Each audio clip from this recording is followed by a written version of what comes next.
মৰাণত ভয়ংকৰ পথ দুৰ্ঘটনা। মৰাণৰ ৰাণীপথৰ সমীপত এখন তীব্ৰবেগী বাইক AS06AP1068 আৰু ই-ৰিক্সাৰ AS04ER0725 মাজত সংঘৰ্ষ।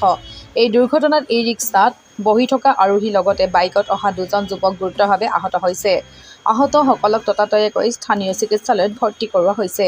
এখন ই-ৰিক্সাই ৰাণীপথৰ দিশে সোমাবলৈ লোৱাৰ সময়তে পিছফালৰ পৰা অহা এখন তীব্ৰবেগী বাইকে প্ৰচণ্ড জোৰেৰে ই-ৰিক্সাখনত খুন্দা মাৰে। দুৰ্ঘটনাটোৰ ফলত ই-ৰিক্সাত বহি থকা আৰোহী পিয়লিনগৰৰ নিবাসী শ্বফিক আহমেদৰ মূৰত আৰু শৰীৰত গুৰুতৰ আঘাত লাগে। আনহাতে বাইকত থকা ফটিকাচুক নিবাসী সুৰজ চুতীয়া আৰু গৌৰৱ শইকীয়া নামৰ যুৱক দুজনো বেয়াকৈ আহত হয়।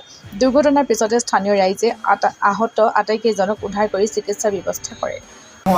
মই দেখা নাই এতিয়া কেনেকৈ হ'ল ঘটনাটো? ঘটনাটো কেনেকৈ হ'ল? মই গম নাপাওঁ মানে এইডোখৰ তিনিআলি পাৰ হৈ আহিলোঁ, তাৰপিছত মই বুজ নাই মানে ক'ত এইটো কেচি নে আপোনালোকৰ কেচি বুলি আছে নাই এই হোটেলখনৰ ওচৰত সি মানে খুন্দিয়াই দিলে মানে। কোনে চলাই আছিলে? এই মোৰ লগৰ হাত নকওঁ কি নাম? সুৰজ চুতীয়া। ক'ত ঘৰ? ফটিকচুৱা। তোমাৰ ঘৰ ক'ত? মোৰ ফটিকচুৱাতে। কি নাম? গৌৰৱ শইকীয়া মোৰ নাম। তোমালোক বাইকত আছিলে? অঁ বাইকত আহিছিলোঁ। ক'ৰ পৰা ক'লৈ গৈ আছিলে? আমি বৌবাৰ পৰা আহিছিলোঁ। ক'লৈ গৈ আছিলে? আমি ঘৰলৈ আহিছিলোঁ, এই আমতলি সোমাই যাব লাগে, সেইফালে চিধা লৈ গুচি আহিলে আকৌ। কিহত মাৰিলে? মই ধৰক গম নাপাওঁ মানে, মই খুন্দা মৰাৰ লগে লগে বেহুচ হৈ গ'লো মানে। তোমালোক বাইকত আছিলে? অঁ বাইকত আহিছিলোঁ। বাইকটো কাৰ? বাইকটো মোৰ লগত এই লগত যোনজন আছিল। তোমাৰ নহয়? মোৰ নহয়। ড্ৰেছিংটো কৰি থাকিব লাগিব।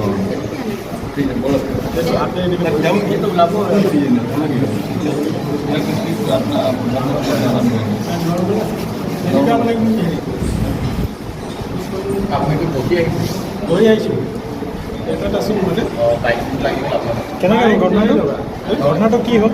ঘটনাটো হ'ল কি, তাৰমানে মই ৰাণীপথলৈ আমি সোমাম বোলে বেটেৰীটো ছিগনেল দিলে মই দেখিছোঁ, তাৰপিছত মই ছিগনেল দিছোঁ, বেক চাইডে মই ঘূৰিও চাইছোঁ, একোৱে নেদেখিলোঁ।